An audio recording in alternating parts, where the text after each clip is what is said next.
Yo, parish orphans and retrogrades.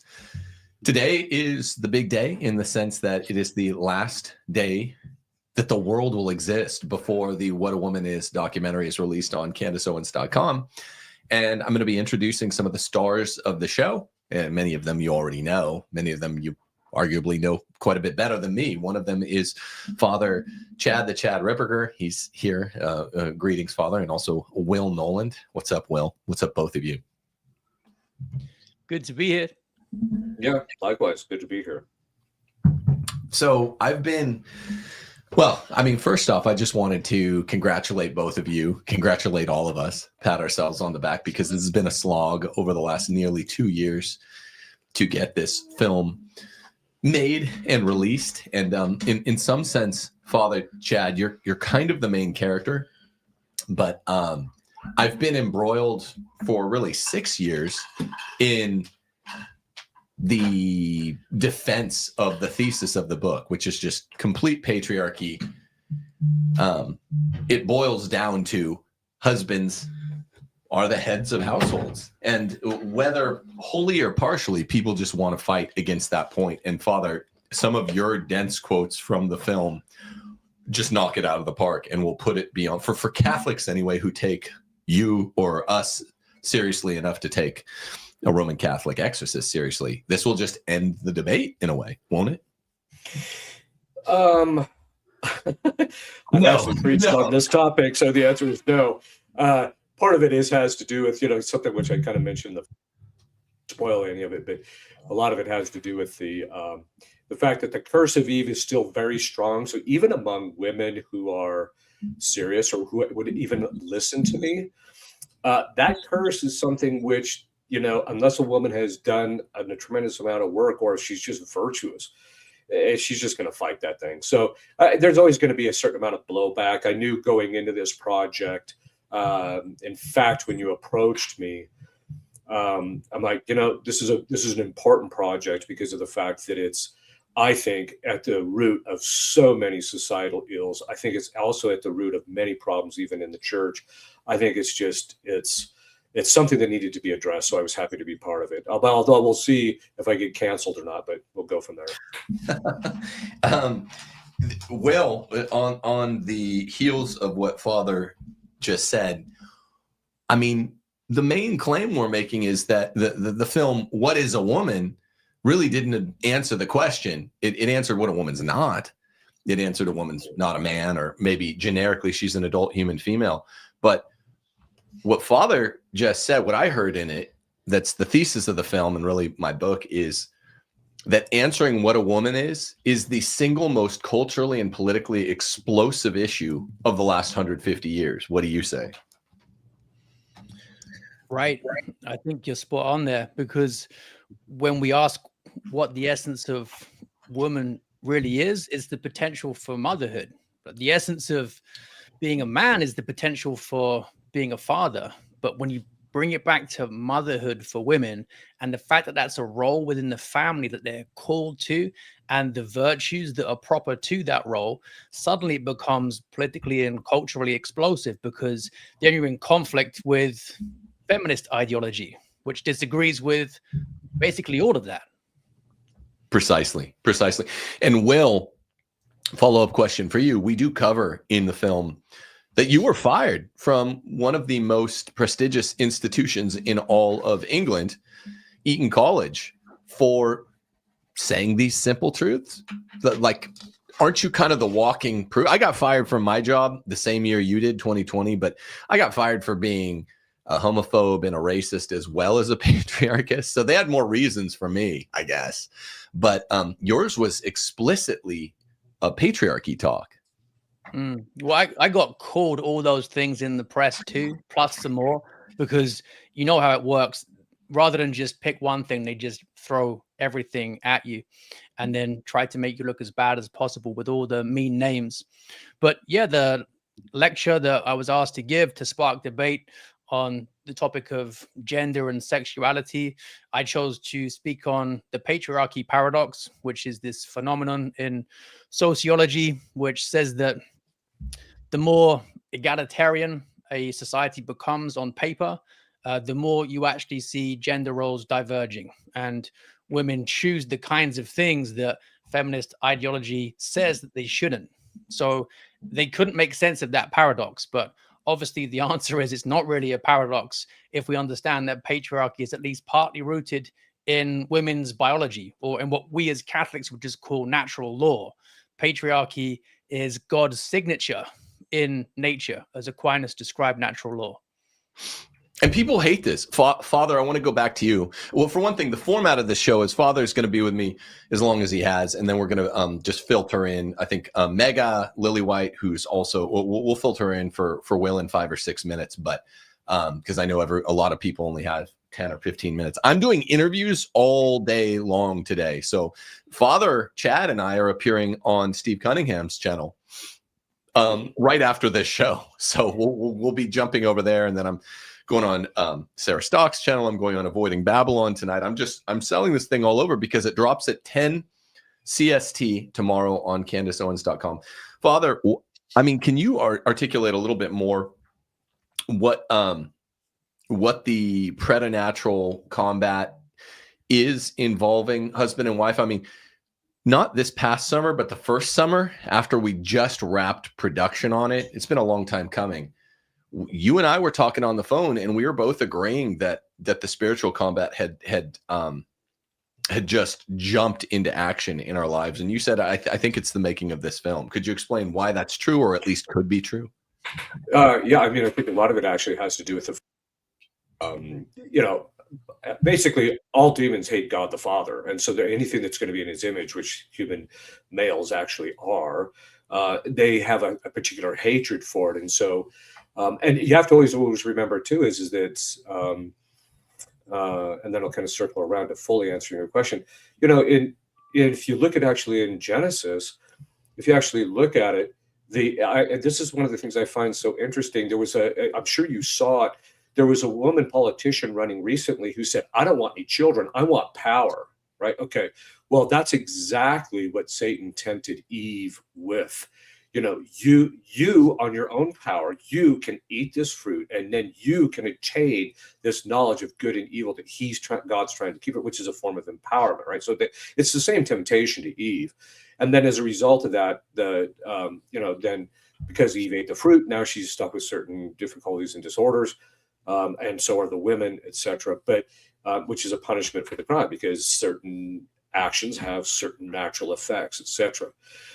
But that also is an indicator that because women have a weakness in that area, the demons are particularly wed to the perpetuating that, because it empowers them to manipulate and control and to break down society. And the more they can break it down, which primarily comes from undermining Adam, which of course we talk about in the film, but undermining Adam through his wife, then the same thing happens actually you see today among married couples, etc. And so the very idea of patriarchy is one of those things that it provides the right order, as we'll just get done saying, as part of the natural law. So it actually follows the right order. And it's in that order that the family thrives. And that's why the demons specifically attack it. So anytime you're trying to reestablish this thing, and I think we even mentioned, Tim, but I think this is one of the most dearly held positions of women and even men in our culture, that is feminism, that it's to such a degree that it's so entrenched now in everybody's thinking, against the patriarchy, that I think doing anything to try and undo it is going to be met with tremendous resistance. However, I think it's also the first thing of, look at, sometimes getting the first shot across the bow ends the war. And so I think this is one of those things where it's kind of like, once they assassinated Charlie Kirk, whatever people would think about him or whatever, there was a huge shift that happened culturally as a result of that, because a particular set of issues were now forced to the fore. And then now I think that same thing is going to happen with feminism. So you got this trad wife thing that's kind of coming up, but it needs direction. But Right. But that's an indicator that the natural law isn't changing. And so people are starting to go back to the natural law, but it's going to be a rough road on the way there, I think. Yeah. Father, one of the quotes that's been relevant to me over the last 9 or 10 days, because I was getting attacked over the internet. I know res ipsa loquitur, what you said speaks for itself. I'll pitch this to Will as a kind of parting shot. I've been getting attacked on the internet for saying, look, I'm just quoting scripture and the Roman Catechism and Father Chad in the movie. A husband, really the heart of this battle, you can move the battleground, you can move the yardsticks, but the heart of the battle is power, which Father just said. And quote Father Ripperger, a husband has the final say on all matters prudential and preferential. And the internet just blew up about a week ago because prudential matters of phronesis in Greek, reduced to the husband's judgment until the end of time. This is the final battleground for feminism, isn't it, Will? Yeah, I think the idea that the wife should defer to the husband where there's a disagreement of some sort after discussion is one that is especially explosive, because it's one of the ways in which headship is revealed, right? And we're not talking about patriarchy as tyranny where the husband just wakes up and says, you know what, you're going to wear a sackcloth today. That's not what it's about. It's about him exercising his authority for the benefit of the family and the wife recognizing that. But when you get to the point where there's disagreement and you say that headship involves the wife deferring, that's when you see the hierarchy. And that's, I guess, why you got the reaction you got. Yeah. Will, I know you have to jump off, but so do that whenever we have Megha Lillywhite coming in. But Father, I would say, and Will, we always love and respect you. Tomorrow, and pay attention to CandaceOwens.com. It hits at 10 CST tomorrow. I know that's 4 or 5 your time, Will. But thanks for your efforts in this movie. You're one of the main characters. Father Ripperger is one of the main characters. We'll talk to you soon, brother. Thanks for joining today. Thanks. Good to speak to you. Take care. Looking forward to seeing it tomorrow. All right. God bless, man. Thanks. We'll bring in Megha in a second. Oh, Megha, there she is. we just have the assembly line. Good to talk to you. I've never talked to you in person, Megha. Yeah, nice to meet you in person as well. And Father Ripperger, you've seen her in action. One of the real gems of the artistic expression of the film was Megha. It was really nice, and it's ironic because she was tooled up to be a med student, and your story biographically alone is just really fitting for the film. But you add so many of the aesthetic sort of pieces so that feminists can't say, well, these are just a bunch of dullards, Megha. The feminists, I think, really rely on us to have a distorted view of history in order to promulgate their agenda, because they don't want us to know that Catholic women in the 13th century were collecting artwork and patronizing artists. And they don't want us to know that Frances Hodgson Burnett and Miss Beaumont in the 1700s were writing novels that were bestsellers and creating great intellectual works that were contributing to society, because feminists want modern women to believe that they're the only ones who allow us to have a brain. And so that's why they're so irritated when they see an anti-feminist woman who is still engaging in her intellectual gifts. We were talking about, but before you jumped in, I'm not sure if you could hear what we were saying, but when it was still Will Knowland, I wanted to go back to Father and something. Then Megha, I'd love for you to weigh in. They give this, Will gave this boundary condition, like about the actual final battleground for feminism, which is just power. At the end of the day, who has power? The semi-feminists now, that the yardsticks have really moved over the last 3 or 4 years, largely due to us here. But they'll say, okay, the man has the orders, but he doesn't. But what does prudence really mean? So they'll make a distinction without a difference. And I would say, Father, I really wanted you to weigh in on this. I'll quote the Bible. The good women of the olden days submitted to their husbands as Sarah did to Abraham, calling him Lord even. So some people will say, I think Will said this on Twitter. I meant to ask him, but a wife doesn't have to call her husband master. My husband doesn't call me, my wife doesn't call me master, and neither does my husband, because I don't know. Yeah, that would be a problem. That could be a problem if I had a husband calling me anything. Yeah, exactly. But what I was going to say is, as a boundary condition, Steph doesn't call me master. I don't make her, but the Bible does say it would be good. It's the same word, Lord, master, husband, in the Hebrew, and I think in the Greek as well. And the Bible says it's a good thing. So I'm not a LARP. I don't pretend. I'm known as the trad guy that's not at all a LARP. But even that boundary condition would fall under prudence. If you're like, hey, I want to be known as the captain, and you tell your wife to do it. I identify as. Yeah, I identify as the captain of the boat. You're always equally, the wife can just say, you have to call me princess. You just have to go with it.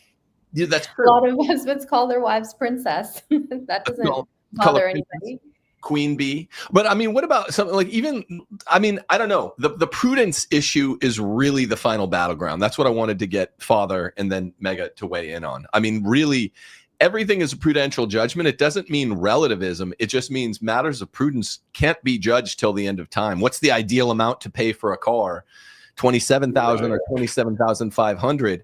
That's why it has to be the husband, right? Yeah, it does. Well, there's a number of different reasons it actually has to be the husband, other than the fact that, to put it in Thomistic terms, men tend to operate more on the third act of the cogitative power, which is whereas women on the second. The second is what assesses whether things are good or bad purely on a physical level. So that's why they have more emotional responses than men. But the problem is that you need to think more abstractly and more objectively, which is what men do in the third category there. But that all being said, and so that's why, it really pertains to men because of the suitability in relationship to his ability to think more objectively, and less selfishly and dispassionate, although he should be. It doesn't mean that men are perfect in that regard. But the other part of it actually has to do with the fact that if you just look at scripture, Ephesians, you've talked about this.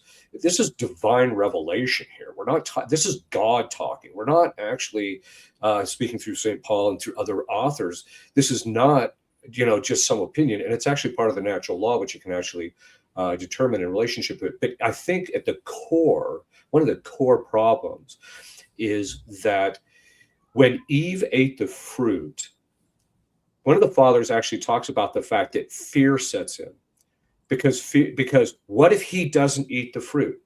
Okay, implicit in that very thought is her passing judgment on Adam's intellectual judgment of matters. He's not going to judge it right. And then, of course, afterwards, he throws her under the bus. So then what happens is that she distrusts her husband's judgment after that. That becomes part of the curse of Eve. And so I think that the prudential question, what constantly is driven from it is, well, I'm more intelligent than my husband. Why? Because most women think that their judgment is better than their husband because they feel differently about it or they judge things differently than their husband.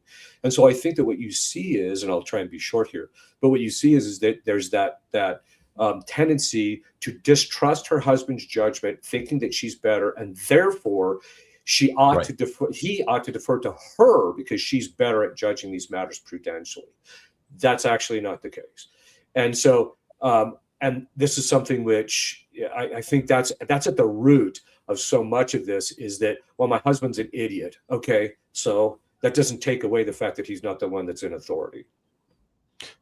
Megha, we talk some throughout the film about the fact that women now who make this excuse in reference to what Father just said, well, my husband's kind of a Homer Simpson idiot, so I had to take over. I quote unquote had to take over. They're actually being incentivized by power to continue seeing things this way and to want, to whatever extent that's true. Maybe it's true, maybe it's not.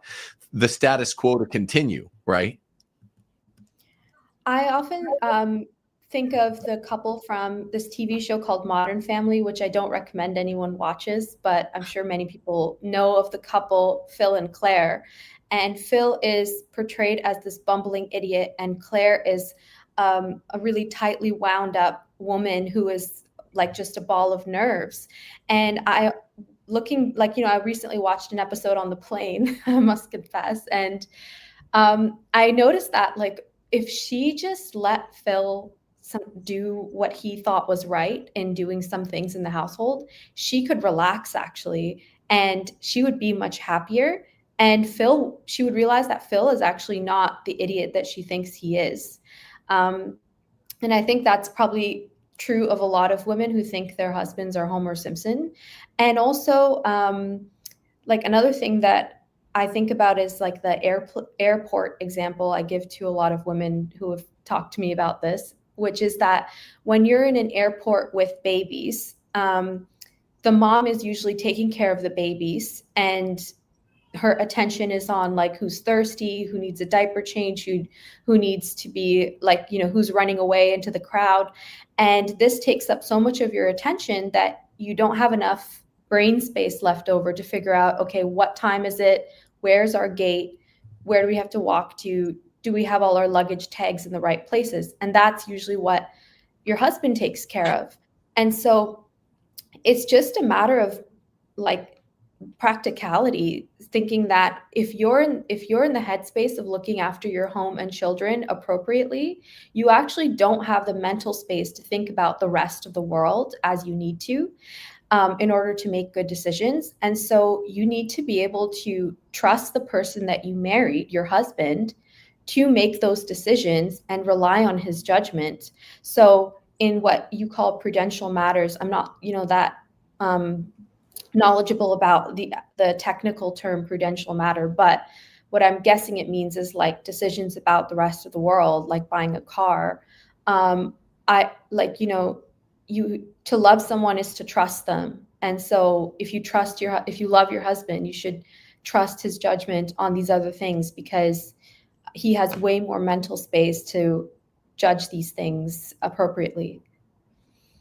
Yeah, I'm going to point this out, Megha. You said the D word, diaper, and we did cover, I hope to your great vindication, Diapergate, what we called Diapergate from what was that, 3 years ago now, where a bunch of trads jumped on your case and then I defended you and then they jumped on my case for what you said about diapers. And I love how you just turned it here. I'm looking at Steph. She was just nodding as you were talking. That you guys would get along so great. But yeah, I love watching her streams, by the way, that you guys do together. I just wanted to say, I'm a huge fan of your channel and hearing Steph's rants and lectures.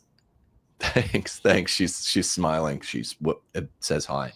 What was it vindicating to be able to talk in your own voice? You're very articulate, by the way, about Diapergate, because people really jumped on your case when you said women should be changing diapers. What else are you doing?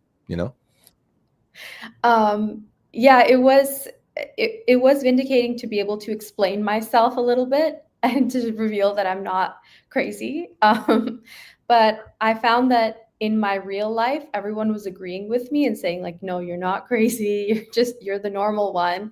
And it was only online that people were really insane about this opinion. So yeah, it was good to be able to explain my viewpoint to other people, and perhaps to a more American Western culture that I think is increasingly out of touch with the way that normal, healthy people are living their lives. But Father, it was. I don't know if you've seen the film all the way through. I don't remember if you were on Twitter at the time that everyone jumped on Megha's case, but it was trad. It was trad Catholics that were jumping on her case and my case. Do you want to say something about this, Father? It was trad.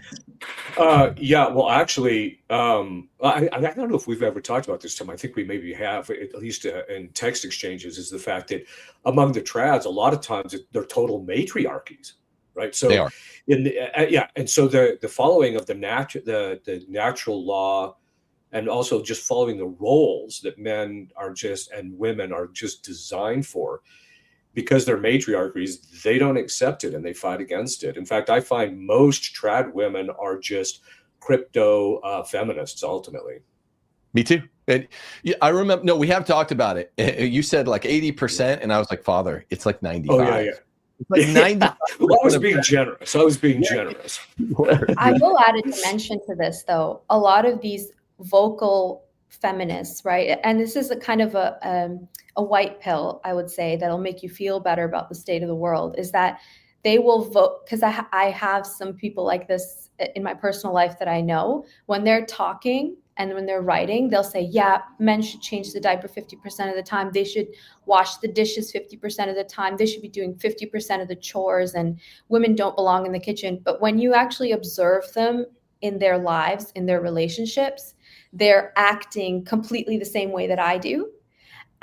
It's just that they will never admit to it because it's not popular to admit to it. But when they're unconsciously just working in their lives, they're usually just doing that, living life the same way that I am. It's just a really unpopular thing to voice it. We got to get Mike in here, but you're a Canadian living in the East, right, Megha? Yes, I'm a Canadian living in Dubai. See, American men in the burbs. I live in South Mississippi, the most conservative part of America. They're doing half the chores, even in red Mississippi. Father, what's your? I mean, just yes or no? Is it? I believe you, but that is a white pill if it's true. But I know conservative dudes that are doing half the chores because you either allocate heterogeneously or homogeneously. And when they did the heterogeneous allocation and the women are working, then they're like, hey, fair's fair. We each do half the chores. Yeah, no, absolutely. I would totally agree. I don't see, in my experience, that's exactly the case. Well, I think that a lot of this comes from and I've seen so many reels online, and it's so disturbing. I think a lot of this comes from modern women not understanding the role of the husband and the father, of the paterfamilias. They completely underestimate the stress load he takes on, the sacrifices he makes in his work, the administrative tasks and stresses that he's taking on, the million and one things that he's handling that most women are not even aware of that he's taking on. And that's because I think, unfortunately, this is the tendency for the temperament of most women, is that they are self-centered. This makes sense when you're thinking about looking after children and the kind of temperament that takes. And what this means is that they're kind of like children in that what they see is what's real and what they don't see is not real. And so if the husband is behind the scenes doing all kinds of research to make sure that they can move into a nice neighborhood that has walkable parks nearby, and he's making sure that the family will have access to good investments in their retirement years, they don't see that because it's out of sight, out of mind. But what they will see is that, oh, he's left his socks on the floor. Oh, he didn't put the towel back in the right place. Or I have to clean the floors every single day. And this is just ridiculous, because this is what causes love to decay, is when you don't see each other. And the whole core of love is seeing each other and appreciating each other and having gratitude for what the other person is doing. And I'm sure there are a lot of wives who have husbands who don't see what they're doing. But I think there's far more cases today of husbands who have wives who are not seeing what they're doing. Yes, that's so good. And Steph was nodding really hard. I'll give you this as a parting shot, Megha, because we got to bring Mike in here. Thanks for dropping by. The film, What a Woman Is, premieres tomorrow on CandaceOwens.com at 10 a.m. It's going to be big. But you say this thing about women need to rewatch Cinderella and Pride and Prejudice, and it will recalibrate them just in 15 seconds. You want to explain? That's such a genius thing to add exactly at that part of the movie. I love it. You just want to say what you meant there. Well, I think that these princesses, well, first of all, Cinderella and Pride and Prejudice are very different kinds of stories. But the reason that Cinderella is so valuable is because the modern culture would have us believe that she was an underdeveloped character, and she was just, a wallflower, and everything was handed to her in her lap. But if you rewatch the movie with careful eyes, you will see that the reason she gets the prince is because she's virtuous, and she's a kind and patient and loving person who, in the face of all kinds of calamity and cruelty, doesn't lose her kindness and her softness. And this is the noble quality in her that makes her a princess already. So then when she gets to the ball, this is what the prince is recognizing in her and what he falls in love with. It's not just that, oh, she's pretty, so the prince picked her and that's why he marries her. There were 100 pretty girls at the ball. And so that's why girls need to watch Cinderella, because we have 1,000 beauty treatments and cosmetic surgeries and everything offered to women every single second on TikTok and Instagram today. And none of these are going to make you more beautiful than developing a virtuous heart. And that's what these old fairy tales, like Hans Christian Andersen fairy tales, who was a true Christian writer, that's what they teach young people, is that it's virtue that makes you beautiful. And as for Pride and Prejudice, reading Pride and Prejudice will teach you that romance is found in restriction and in manners, not in a free-for-all. So a lot of the reason that modern people are drawn to these period dramas from the past is because in these old times, men and women had restrictions in their behaviors toward each other and how liberally they were able to interact with each other. And these restrictions allowed them to develop that longing and romance that I think people really want today. And that's what Pride and Prejudice can reacquaint us with.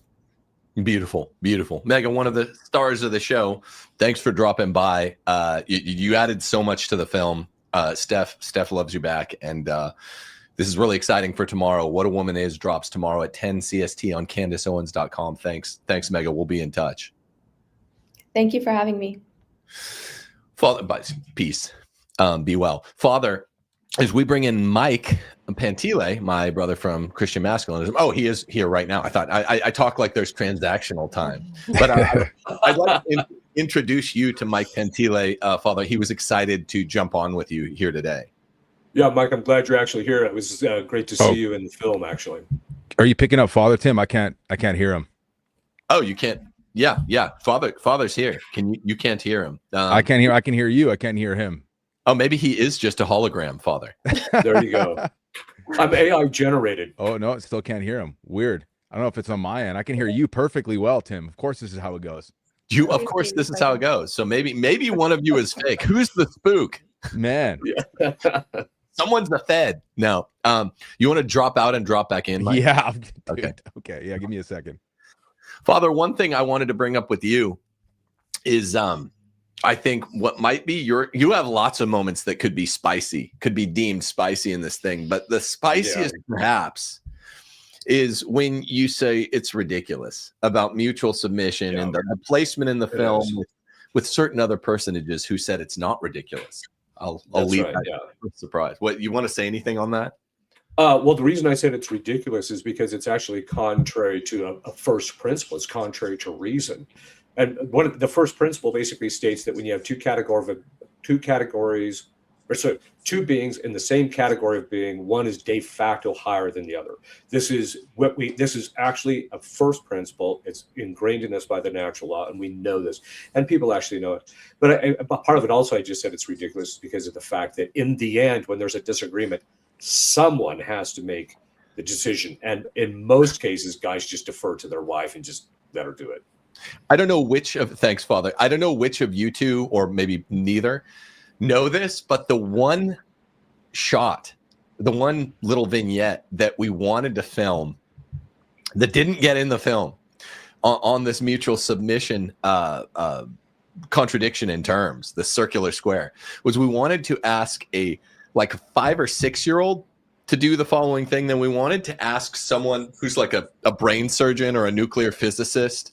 Then we wanted to get someone randomly in the phone book with the last name Einstein, so we can say we asked an Einstein to take two toy cars and make them get in a head-on collision and say, can they both go under each other at the same time? Because that's mutual submission. We'll pay you $10,000 to the 5-year-old, the brain surgeon, the rocket scientist, the Einstein. We didn't end up doing any of it, but if you can make the following happen, we will pay you 10,000 cash dollars that we would have to, I guess, rob a bank to get. Because if you can make them both go under one another at the same time, Mike, did you know we were going to do that? We just didn't have the time. And I had no idea. I know there's a lot of footage that didn't make it in there because there was 30 hours of footage that, you know, Nick somehow had to condense down to like an hour and a half, which was incredibly impressive work. By the way, I can hear you now, Father Tim. It's a pleasure. Oh, very and good. Father, I just wanted to say that your work has been life-changing for myself and my family. So I just wanted to say it's an honor to finally get to meet you. Very good. God bless. I'm glad it is. Thank you. Yeah, it was an honor to be part of the film too. It was providential. That same weekend, my daughters, I'm a revert, so my daughters at the time, I think 3 and like 1 were finally baptized into the church after a long time of being away. And it was the perfect sort of providential weekend. Nick came down, we filmed. And I suppose my angle was that of, you know, a lot of these men that have, you know, sort of foregone the idea of marriage, not realizing how much they've been one-shotted by feminism in sort of the free love movement. So acting like as if, you know, let's not get married. Let's instead go and spread our seed and sow our wild oats, so to speak, see if the shoe fits, and not understanding that instead of actually rebelling against feminism, they're playing right into one of the most weaponized arms of feminism being free love and fornication and sleeping around, and the whole Tinder lifestyle. Me coming from sort of a red pill manosphere type of background, and then being truly red pilled in the, you know, the illumination of reality and the natural law within the church, and not realizing at the time I was acting sort of akin to a spiritual homosexual, because essentially that type of behavior, as I can't remember if it was you, Tim, or we were talking about on CMAS, that is the gay cruiser lifestyle for straight men. So that was my angle in the film. Yeah. Still relevant to patriarchy, but Yeah, like I used to be gay, metaphorically. yeah. I think Elliot, Although, you know what, though, that's actually a good thing, because you take a guy who has a strong sense of what it means to be a man, and you say, hey, you point out, say, hey, this kind of behavior is the type of thing that homosexuals do. You'll get him to stop in his tracks when he sees it.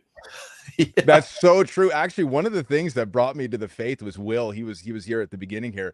I was studying because I was a lapsed Catholic, and he, behind the scenes, he says, Mike, you have all the knowledge to now jump into the church. You're now just being a heretic. Make your choice. I said, dude, that's all you need to. That probably won't work on most people, but on me, that did quite well. I thought you were going to say, he said, dude, you're being gay. Yeah, either one would have worked. Yeah, because it's true. This is why dudes, bros, call each other gay anytime they do something you don't like even a little bit. If someone's rooting for the wrong team or takes the wrong parlor bet, you're like, bro, that was a gay bet. Because men don't. Or if he does something effeminate, you're just like, quit being gay. You know? Quit being gay. Exactly, Mike. I mean, you rep the red pill section well. You make a lot of other great insights in the film, but you rep the red pill section really well. What I wish we had Megha back for a second. What she says that's really cool, because she's sweet and smart and artistic and really smart. She was like had taken the MCAT and was on her way, but she just in passing. She has none. Of course, the red pill is wrong in its prescriptions, but it's all right in its diagnoses of what the ailment is. And she just, in a passing, compared to all the other Catholic girls out there, she talks about the red pill as Steph. She's like, well, of course they have some good ideas about the problems, but and she doesn't even make a thing about it. But she's like, it's just like a lifestyle that ends at 25. Well, I thought that was such a great line, and you're the guy that kind of knows best. So I just wanted to have you. Yeah, I think for so long we've been pounding on that drum. Well, they make the diagnosis, their diagnosis is all correct, but it's really the prescription of what they're telling guys to do that ultimately winds up with them being in hell. Either you follow God's law or you break yourself trying to sort of circumvent it. There's no way around it. You're selling yourself to hell by doing that. I think it's time we come around and saying, hey, you know, I don't really care that they get the diagnosis correct anymore. Because it's all tainted, because most guys that aren't illuminated via the sacraments and penance and mortification and, trying to grow in holiness, they're not going to be able to parse out the good from the bad. So they'll just drink from the entire well, and it's a poisoned well.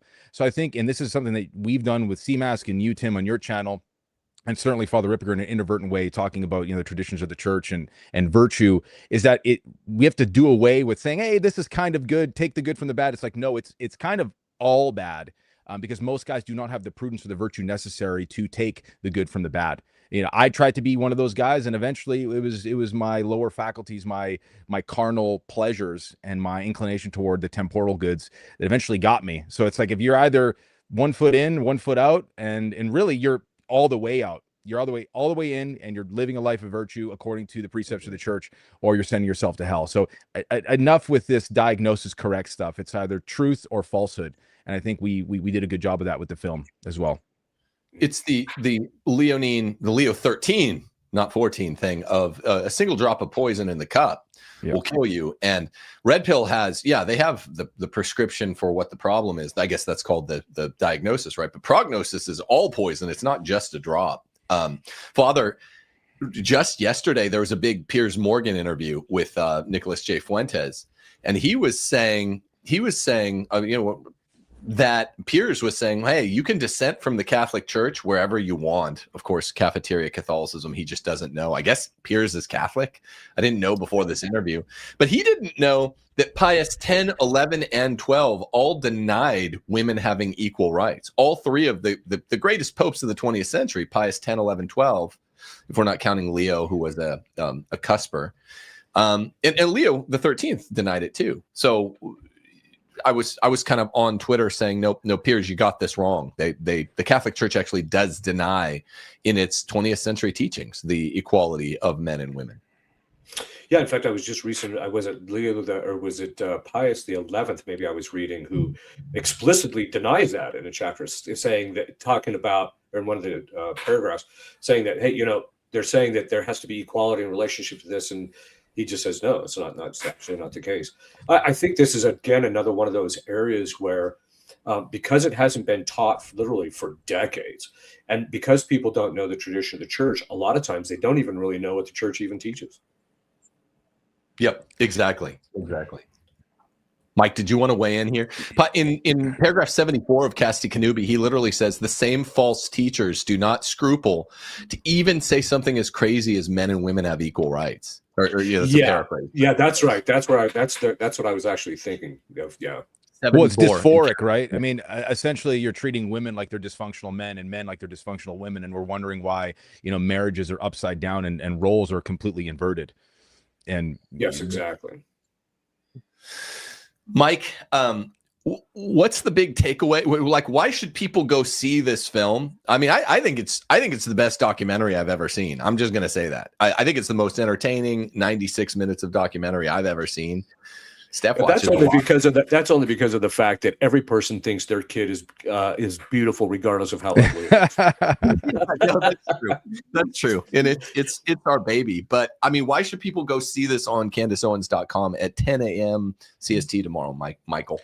I wish I could say I was surprised that it's taken this long for something like this to come out. But given the state of the rot of the culture, it's cool that we're sort of first to market on such a big platform, and I think everybody should go watch it, because there's so many ways in which feminism has infected our minds without even knowing it. I mean, up until like 5 or 6 years ago, I thought it was this, vehement anti-feminist, but I thought of like, division of finances in the house, everything's 50-50, et cetera, et cetera. And a lot of guys aren't realizing that they're still operating under this feminist ideology without being fully cognizant and aware of it.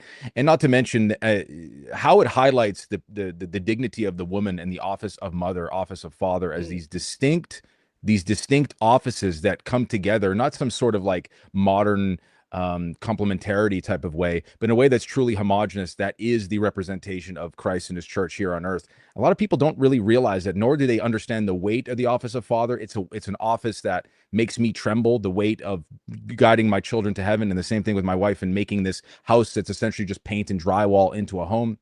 And how we're meant to come together in union by respecting our distinct offices. And I think it's going to be a really massive red pill without even being necessarily offensive. Like, the truth is going to be offensive. It's going to offend a lot of people, but I think it offends in all of the right ways. And that's why I think everybody should go watch it. Michael Jeremetrius Pantile. Hilarious. But thanks for dropping by, brother. I wanted you to be able to meet Father Chad. This is harder than I thought to bring in some of the stars. We got Jay Dyer, last guest, waiting, and then Father and I are jumping on Steve Cunningham's channel. So thank you, my brother. And I hope you enjoyed meeting the man, the myth, the legend, Father Chad Ripperger. It was an honor, Tim. Thank you as always. God bless you, brother. And Father Ripperger, thank you for everything that you do. You bet. God bless. God bless. Peace. So, Jay Dyer, how are you, sir? I wanted to introduce you to the audience once again, and to Father Chad Ripperger. I'm doing good. Thanks for having me on. Glad to be with you guys. Glad that it finally got some traction and you were able to get it out there. So I'm looking forward to seeing what the reactions are, because I'm sure it's going to be a lot of heat. Yeah, you're looking forward to being doxxed and threatened.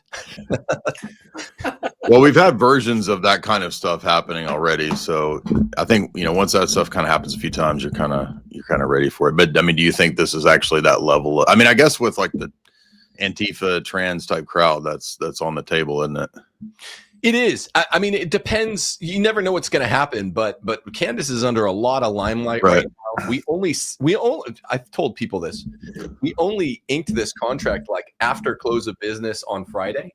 So it's not like Candace has had a lot of time to talk about it. But I mean, she's the biggest in the world right now. So I'm very curious what it's going to do if she says something today, like, hey, go watch this movie tomorrow. I don't know how instantaneous the reply will be. Nevertheless, Jay, you came in and you were actually the first featured interview on this. You did a dynamite job, and you get more and more particular, but you start out talking about just the top-down nature of the odd subversive movements. That's your area of expertise, and you know a lot about feminism too. You just want to say something about that?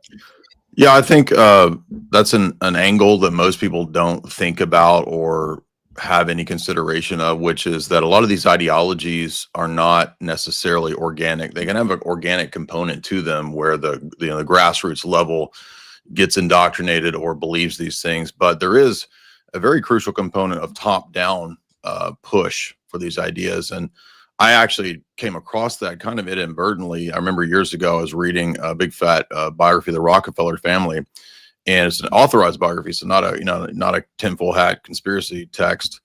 And there was a chapter about the influence that Abby Rockefeller had on third wave feminism and Cell 16, which was this really radical sort of lesbian terror operation. And that kind of opened my mind. This is back in the mid 2000s, to the possibility, hey, wait a minute, maybe the elites, have actual traction that they get behind these kind of leftist movements. And I remember reading some other texts that dealt with the occult nature of that. More recently, Rachel Wilson's book. So, feminism has always had this close connection, not just to the grassroots or with people that are on the margins of society. The witches were kind of the feminists of the Middle Ages, so to speak. But nowadays, it's also a very crucial component of social engineering and how the technocrats, I believe, were very effective in the last few centuries to really destroy the family unit. That the feminist terror operation is the name of the lesbian flat top, right? Isn't that? Sometimes when I stick my hair up, I actually kind of look like kind of a lesbian opera. So if I stick my hair up like this and then I put these glasses on, I kind of get a kind of a lesbian look. But that sounds like a B movie, like a Grindhouse Quentin Tarantino movie or something. Volume 2. Yeah, no, I like the short hair. I like the long hair on you, but you were saying the long hair was giving you the look of a little bit of a lesbian Grindhouse operation. Well, I was kind of looking like a homeless guy with the long hair. So no, I thought it was cool. Father intermixed with Jay's section toward the beginning is where he's really red pilling the normie conservatives. Like, this is not just kooky tinfoil hat stuff. This is documentable. We show Aaron Rockefeller. You talk about witchcraft. You and Jay are kind of interwoven together talking about witchcraft. And it was really, I don't know if you know this, it was really, really, really provident that George Farmer back in February asked me, can you widen out? When I showed him the first cut of the film in Nashville, he said, can you widen out the witchcraft section? It's really thin. And, you have Jay talking about it. You have Father talking about it. Can you do so? So I went and I looked and I found the Malleus Maleficarum, which is devastating, showing that abortion is a witchcraft sort of Talmudic operation. And then I just saw at the end that you start pronouncing it in the scene. I didn't even know that that's what you'd been saying. I'd seen the scene with you in your library, Nick. Right. You're like, oh, it's the Malleus, and you start saying, but you just go, it's called the Hammer of Witches. Did I ever tell you that? It was really, really provident and kind of exciting. Yeah, I think you did actually mention it, because you did tell me that you actually had taken a look at the at that book. He asked me if I knew anything about the book. I think at one point I said, yeah, it's in the movie, it's in the film. Yeah, or something to that effect. Yeah, there were so many moments like this where there were callbacks that weren't even originally callbacks. We just in editing were like, oh, this sounds like a perfect callback to 12 minutes ago, or something Jay said or Father said, and it just was arranged that way. It was really nice.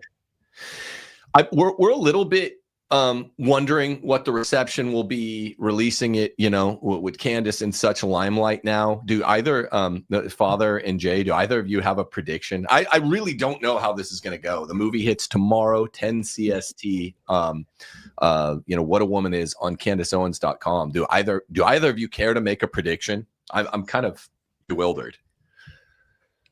I'll let him speak. Go ahead. You know, it reminds me of the line of Bill Clinton. I mean, we can all say boo now, but which was good press, bad press, it's all press. So regardless of, so I do think that you're right, though, is that Candace is one of the, you know, top podcasters out there. And so I think this would actually be really good. The other side of it is from that point of view, from the point of view of getting it to somewhat of a high profile, because I think this is the type of video that if we can get it into a certain kind of a mainstream, it will, my hope is that this will blow the discussion wide open, you know, so that finally we're actually talking about this problem, this huge elephant in the room that nobody's really addressing. Yeah. Jay, great timing. I mean, it's great timing with all the controversy and you know, Candace kind of figuring out the secret to kind of being the the media, the top of media, whatever that secret is, with like all the just all the madness going on with you know, everything post Charlie Kirk. I think really kind of kicked all that off. So the timing is great for everybody getting eyes on it. I hope people take the time to really watch the whole thing and get the full picture here, because you know, it's like the point of the documentary is like Matt Walsh's documentary just kind of tells part of the story. It's not really getting to the real root of the issue. And also, like you noted on my stream the other day, Tim, like it's really feminism that's the most subversive element over all this geopolitical stuff. And, you know, we talk about the libs, and then we find out that, well, most conservatives still have all these same lib presuppositions. People have been learning this over the last, I'd say 3 months, Jay, on Twitter. I've known this forever. I was like, and Steph, you found some poll that a Southern Democrat man is more likely to reject feminism than a Northern Republican man, or something like that. I've been saying this for 6 years since I wrote The Case for Patriarchy. Yeah, it's strange. And I guess the secret to being on top in media is just say that a world leader has a wife who is his uncle, or if we're following the Candace Owens model. Well, in honor of Candace in the documentary, I'm going to drink coffee out of my Black Santa coffee mug. I don't know if you can see that, but that's just a joke. That's just a joke. Yeah. So a number of my neighbors have the Black Santa, because I'm here in the South, in the front yard. And I was like, that's cool. I'm cool with that. This was bought as a joke. So yeah. In a month, though, I'm going to hang my white Martin Luther King thing for MLK Day. Not really. I thought you were going to be Rosa Parks. I thought you were going to be trans and black. That would be next level. So that would, like a Chinese trans Rosa Parks would be the person you really don't want to drive next to. I will not wait. I will not sit down. I will not get up. Wait, I'm trying. How would I? Never mind. I'm gonna get you canceled. I don't want to do that. I'm sorry. No, it's fine. I'm uncancelable, but Father, you're in a more delicate situation. So I just wanted to give you the parting shot here, because we have to go on Steve Cunningham's channel in like 2 minutes. Go see this film tomorrow at 10 a.m. on CandaceOwens.com for $1. Yeah, I mean, my basic.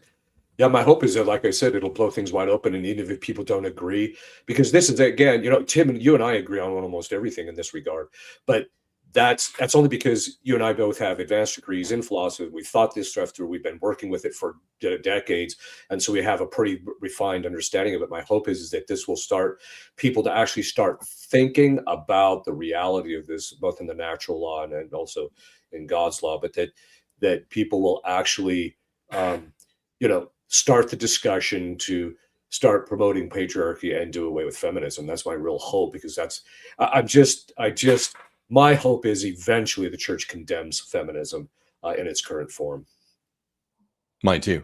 Because it's the alpha and the omega people of sin. If we can analogize, it's the original sin, and Sister Lucy Fatima said it's the final attack of Satan on the world. So it's the alpha and the omega. Powerful. Yeah. God bless you guys. Jay, thanks for appearing first in the film, last to appear here. If you guys want to support this show, it's on Locals, Rules for Retrogrades. We're doing fundraising at the end of the year. Father, I will see you in a long time. That is to say, in about a minute after I run to the bathroom and come back on Steve Cunningham's channel. But Jay, thanks for everything, brother. Absolutely. Thank you. God bless you all. And Father, au revoir. Yep. Deus Volt, people.